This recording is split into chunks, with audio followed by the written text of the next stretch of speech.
Hello, my noble band of outlaws, Outlawsamurai and Outlaw Knight. Coming at you live with a video. Well, in this video, we're going to discuss the complete stupidity I heard the other day of how a brawler can make a swordsman non-dangerous. Outlaw Knight, what would you say to this? Just depends on the situation at hand. Now, since we are not going to be hitting with full power here, so it's going to be swings like that.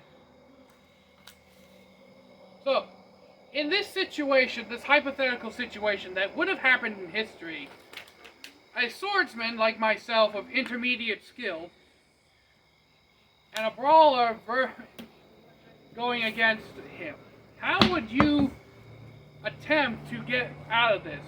The stupidity that I have to say is that this quote-unquote brawler boxing expert said that as long as you get a swordsman on his back, he is completely useless by taking out his knees or punching him in the diaphragm.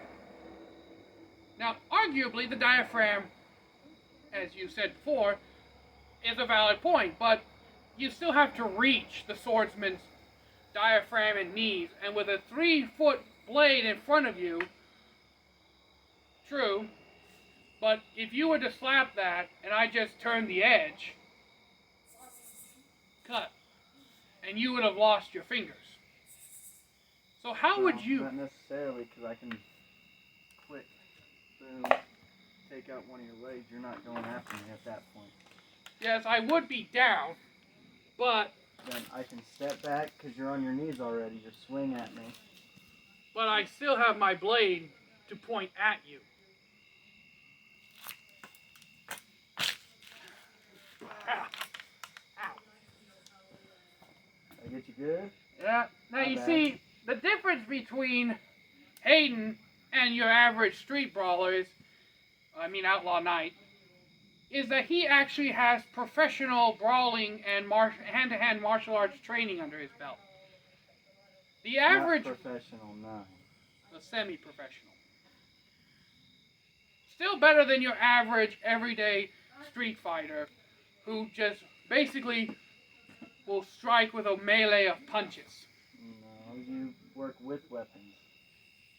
You don't work against those weapons. You work with them. You figure out how they're going to swing.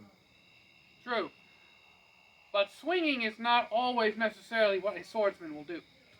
Yeah. Now, if You just watch how they swing it. Now, if I have my blade in a position like so, and I go for a powerful cut, he will naturally step back and take that opportunity to rebound. And what he could have done in that situation is when my blade was down here, come back up with it. Is that he could have raised his hand or put his hand close to the spine of the blade. Since this is since we're basing our assumption on a single-edged blade, but for this purpose it will be double-edged. So even if he does come, I can still bring my blade back up. Now you may be wondering, Outlaw Samurai, you're obviously not trying to hit Outlaw Knight. And no, not for the purpose of this demonstration, but Outlaw Knight has better reflexes than most people. In a hand-to-hand fight, I've only able to get him into submission. Light went out. Come on. Okay. I've only ever gotten him into a submission hold for about 3 seconds before he's wiggled his way back out. So, for the purposes of this demonstration, if I was to intentionally try to strike Outlaw Knight, I would just simply, and I would keep pressing my offensive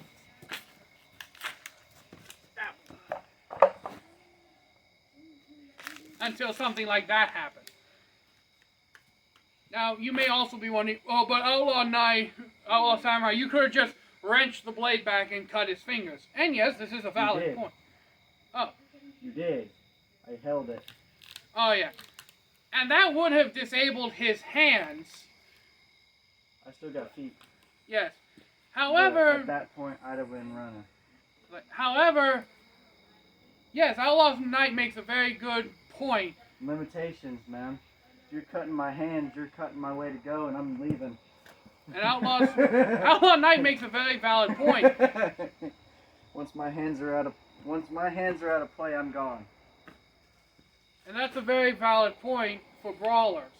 Unlike with swordsmen, if you have your hand on our sword, all we have to do is forcefully wrench it around, and it will slice through the flesh of the hand. Yeah, but you also got to remember, you were trying to wrench it, but I was also moving it away, so you can't necessarily wrench it too much. Yes, that is true.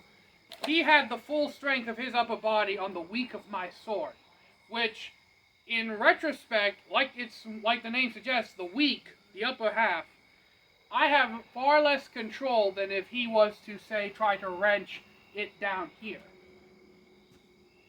Yeah, I had it way up here, and I was moving you with me. Exactly. The point of this demonstration is to show that while a brawler can actually, what's the word I'm looking for? Unarm a swordsman, he's not going to escape it unscathed. No, absolutely not. And just by knocking a swordsman to his knees or even on his back. Well, if they're on their knees, you're fucked anyway. Yeah, because the swordsman still has his blade out in front of him. And if Hayden was to go for some kind of follow-up move after he knocked me on his knees, my center of being hit, my hitbox, as I believe it's called in martial art, in hand-to-hand fighting, decreases. So the area that he has to hit decreases. However, I want to call it a strike box, basically. My strike box does not necessarily decrease. It's just my ability to hit that strike box decreases. What would you agree or disagree? Make myself smaller as well. Go sideways, make myself just that little bit smaller coming in at you. Yeah. See, he knows what he's talking about when it comes to hand-to-hand fighting because that's his forte, aside from staff fighting. Trust me, if I was to fight him with a staff, I need to. Come at me with just a random swing. I want to try something real quick, see if I can. All right. I feel like that would knock you. Hit. I feel like that would have knocked. That would have hit. Yeah. I don't really feel like you should be leaning back so much, as it's more of like. So I'm trying to get out of your hit range.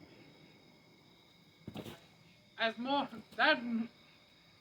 If it wasn't for your reflexes, I would have put you in a bad spot, especially if I was to go full speed. Yeah.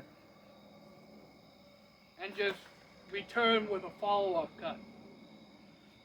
Well, at that point, I'd have been fucked because I was at full extension. And then, like that. Now, let's say, for sake of argument, for what I said before, we've always shown what would happen if he knocked me on my knees. I would still have full range of my upper body and arms to swing, especially my back muscles. If we're gonna do a ground thing, we might as well do it here. Yeah.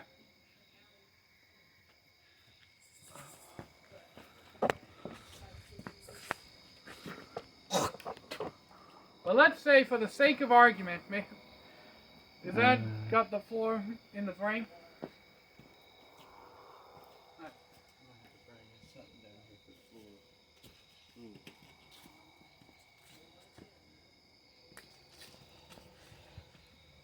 And I still have to test the. Oh my god!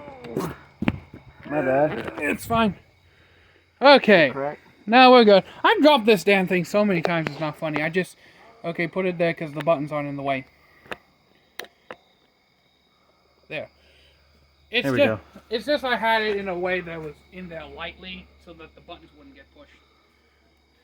Now, as we are continuing, let's say that Outlaw Knight has managed to hit me in the diaphragm even with a sword. Boom. I think the diaphragm's up here. Oh. I thought diaphragm was down here. No, I think the diaphragm's right on the breast. Now that would knock the wind out of me, and also... Well, I wouldn't necessarily just go for a straight punch. It'd be a flurry, but... Yeah, I would... Well, let's just say you went straight for the punch. Like a... Boom! Now, that would traditionally knock me completely out of wind. And I would be bent over more likely.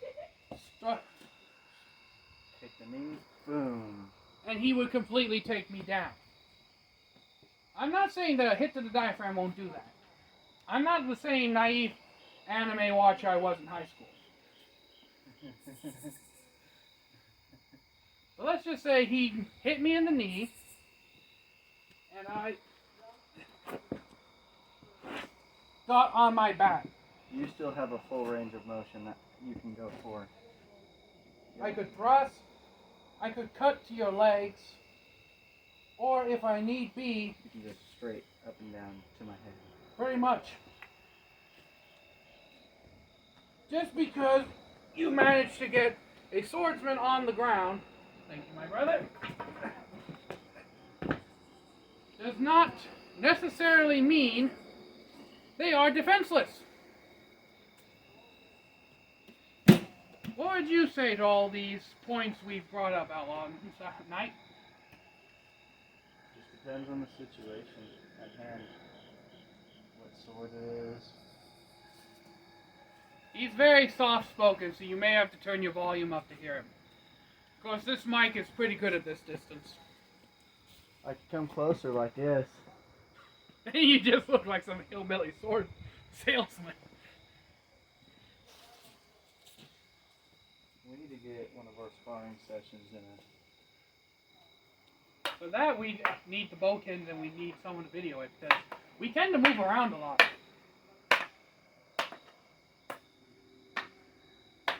Ooh, that's something I really wanted to do. Like, show. See, what I'm doing is I'm parrying his strikes.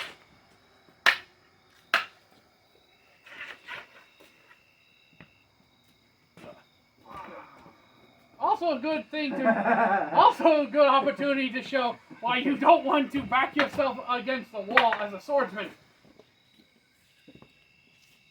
What we really need to do is get my 20-pound youth bow out and see if we can deflect arrows with it. Ooh, no. Don't worry, for safety concerns, these arrows will be padded. This will be at the point where we have armor, because I'm not getting shot. Actually, 20 pounds is the poundage of bows that the professional LARPers recommend. Strong enough to launch the arrow, but not strong enough to pierce the human skin, especially with any decently thick clothing. And these arrows will not be tipped with any kind of head on them. Instead, they will be blunted with a piece of dowel rod and duct tape. Or we could do tennis balls. I think tennis balls would slow the arrows down too much and That'd make... be okay. Be good for YouTube purposes. Yeah. Maybe tennis balls, maybe just an oil It'd rack. be good for YouTube purposes so you don't get demonetized if these videos ever actually get monetized. Or I could just wrap an oil rag around the front of it with some black electrical tape. Use what they do for arrow tag. By the way, there is an actual thing where they use bows and arrows for tag. It's called arrow tag. But I think we've pretty much debunked the whole... A swordsman on his back is defenseless. Stupidity. Do you agree? Yep. And we've also proven that a brawler with any kind of intermediate skill, such as Outlaw Knight, does have the ability to get past a swordsman's blade. I'm not saying that swordsmen... Probably not at full speed right now, but... I'm not saying that swordsmen are inherently always going to be a brawler, as we just witnessed. Especially a brawler with Outlaw Knight's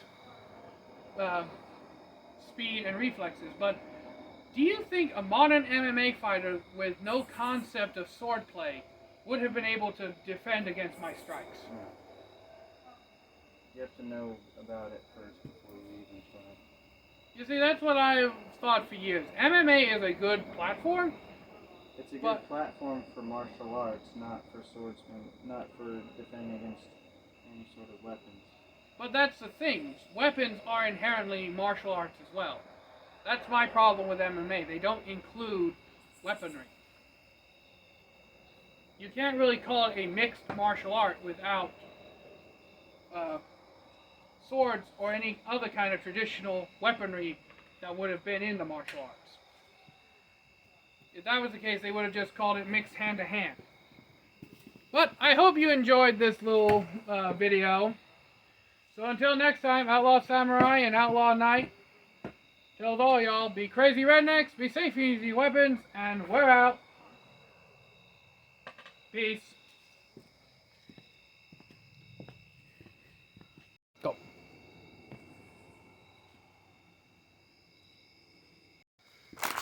Greetings, my noble band of outlaws. Outlaw Samurai and Outlaw Knight. You completely fucking surprised the hell out of me with a separate video right now. Okay, well, we